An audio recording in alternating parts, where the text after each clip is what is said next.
ẹja lónìí fún lèmi jẹ́ o àbẹ̀kẹ́ ni mi àti fọ́jọ́ gbogbo dára bí ẹ̀gbin mo ní wí fún gbogbo mùtímù wà ní Bisi Ologe TV ni ẹ mọ̀ wò Bisi Ologe Show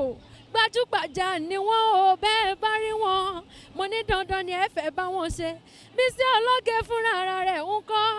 ọmọ námù lóró òkè àṣẹ́hùn lóró okùn níran bàbá tó bí wọn lọ́mọ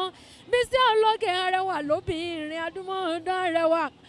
àfijọ́ ẹlẹ́wọ̀ obìnrin tó mọ yáyì tí gbogbo ìlú ń fẹ́ ni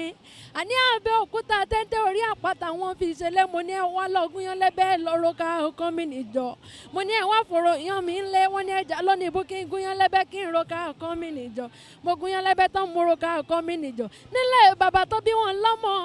àní kàkà kan fòrò yan nílé igi pẹlẹbẹ náà gbélé ńlá ọmọ sálà tí fowó àlejò bomi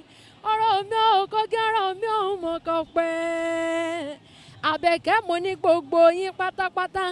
ire lójú wáyọ́mọ́ rí ire lójú owó yọ́mọ́ rí Bisi Ologe Show ni ẹ mọ́ tẹ́tí sí kẹ́ ẹ mọ́ wò.